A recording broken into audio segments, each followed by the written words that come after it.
when I was in the print industry before I started in the marketing industry, things were either lots of things were covered by print buyers in print buying organizations. What's it like now? Who buys print now, Dean? Who buys print? It's such a wide range now. We've got clients that are marketers in design agencies, creative heads of creative in design agencies. We've got end user clients in marketing departments, right down to front of house in some clients that, people that have got no previous experience in print. And that's a big change, I think, since the financial crash, when a lot of companies condensed roles, and Sandra in accounts might end up as the print buyer for that company, and bless her, she's got no print experience whatsoever. So we're there to kind of hold her hand, explain things, and get the best results for her. So it really is a really wide range of clients now. I've just mentioned the word problems there.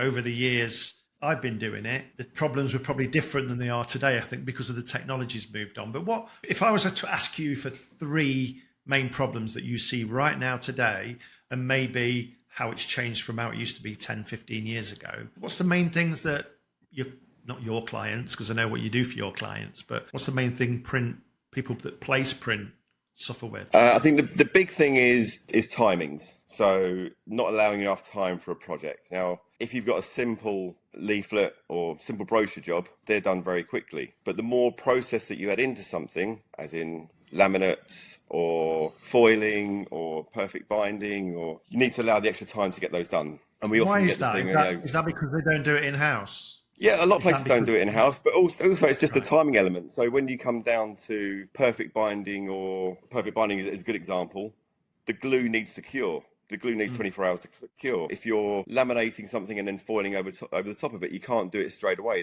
You have to leave time in between each process. So the more things that are involved in a project, the more time you've got to allow. It sounds simple, but a lot of people just think of it as a print job. It's got foiling, it's got binding, it's got this, it's got that, and it's got to be somewhere for a certain date. And the time isn't allowed for it a lot of the time. So I think it comes down to project planning. That's the first big thing. That goes on even further. If you've got something for an event that you're doing, where you might have some roller banners for your stand. You might have some brochures as giveaways. You might have some branded sweets in a bowl. You might have some key rings at the meter. All these things take a different amount of time.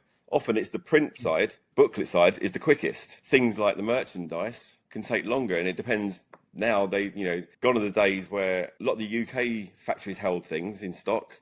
Even European sometimes, a lot of stuff comes from the Far East, and you have to build that time in. I think the bigger the project, the more time you've got to allow for it. Again, these problems were prominent when I was in the print industry. It seemed to me, and designers and print buyers are going to hate this, but this is just from a printer's point of view, and I'm sure Dean would probably agree.